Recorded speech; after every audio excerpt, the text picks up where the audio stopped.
Court.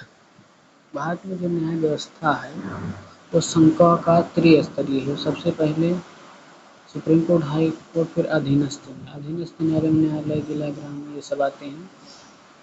Supreme court की जो संरचना है, भारत शासन अधिनियम 1935 के तहत 1937 में जो है संघीय न्यायालय के रूप में स्थापित किया गया था और 28 जनवरी 1950 को, ये यहाँ देखें, 28 जनवरी 19 स्वतंत्रता के बाद जो है 28 जनवरी 1950 को भारत का अंतिम अपीलीय न्यायालय यानी सर्वोच्च न्यायालय बना।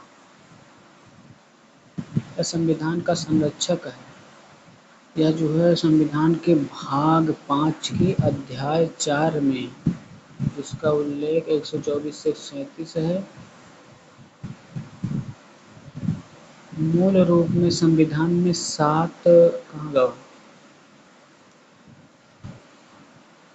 24 के तहत जो है संविधान का गठन है। इसमें 7+1 यानी 7 अन्य और एक मुख्य न्यायाधीश CJI होता है, लेकिन वर्तमान में 34 टोटल है, 33+1। इसकी अर्हताएं: यह भारत का नागरिक हो, किसी उच्च न्यायालय में या दो से अधिक न्यायालय में लगातार 5 वर्ष या कम से कम 10 वर्ष अधिवक्ता रहा हो, विधि का जानकार हो। इसकी ट्रिक जो हमने बनाया है, सबसे पहले 132 में क्या है ट्रिक।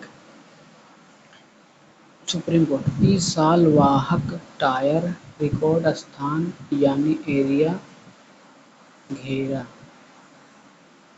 एरिया घेरा, ठीक। ई मतलब इस्टेब्लिशमेंट।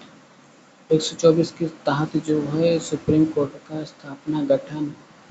साल मतलब 125 के तहत सैलरी, वेतन, भत्ते। इस साल वाहक टायर, वाहक मतलब कार्यवाहक जो होगा, वो कार्यवाहक 126 कार्यवाहक मुख्य न्यायाधीश। उसके तहत 127 में एडहॉक या तदर्थ न्यायाधीश। तदर्थ न्यायाधीश जैसे जो रिटायर्ड हो जाता है उसको भी रखते हैं, शायद यही है। सिर्फ राष्ट्रपति की पूर्व सहमति से। इस साल कार्यवाहक टायर मतलब रिटायरमेंट के बाद भी 128 उसको विधिवत योग्य है।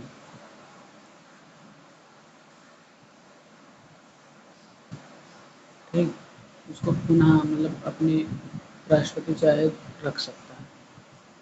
टायर रिकॉर्ड मतलब 129 के तहत रिकॉर्ड हो गया, यानी जो सुप्रीम कोर्ट कह दिया वही मान्य होगा और उसका यानी एक अभिलेख न्यायालय होगा।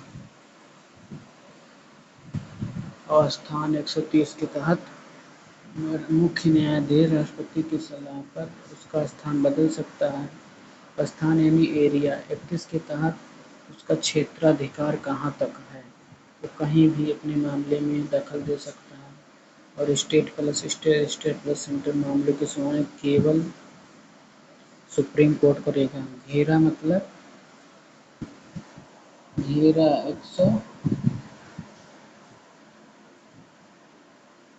132 पर ध्यान दिया, most important. Appeal and review writ बा साले सुप्रीम कोर्ट में केहू रोक ना सका। अपील एंड रिव्यू रिट यानी रिट बा 132 के तहत यहाँ एक अपीलीय न्यायालय होगा, अंतिम न्यायालय। और 137 में जो है सर्वोच्च न्यायालय अपने पास स्वयं के निर्णय की समीक्षा कर सकता है, किसी भी निर्णय की समीक्षा कर सकता है। 129 के तहत 39 रिट जारी करता है, शक्ति प्रदान होता है। जो 5 रिट हैं, बंदी प्रत्यक्ष का परमादेश, अधिकार अपेक्षा और प्रतिषेध आदि।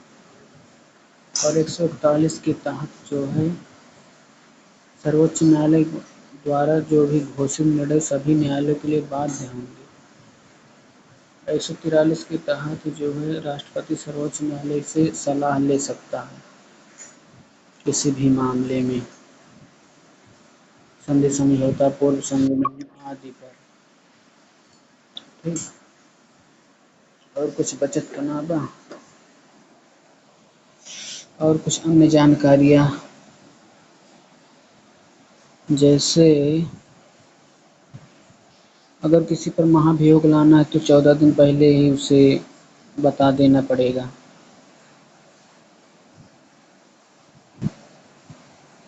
बी रामास्वामी सुप्रीम कोर्ट के एकमात्र न्यायाधीश थे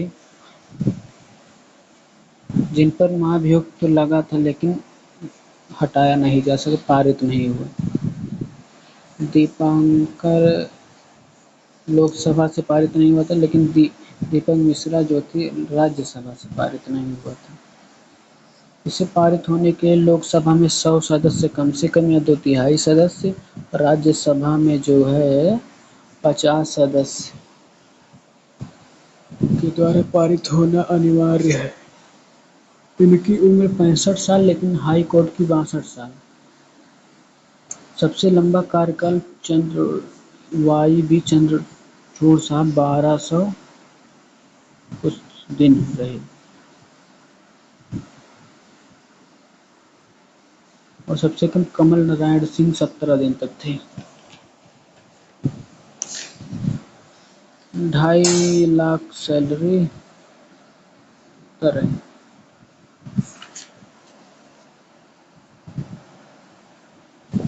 हाई कोर्ट जो आएगा उसमें पढ़ लीजिए।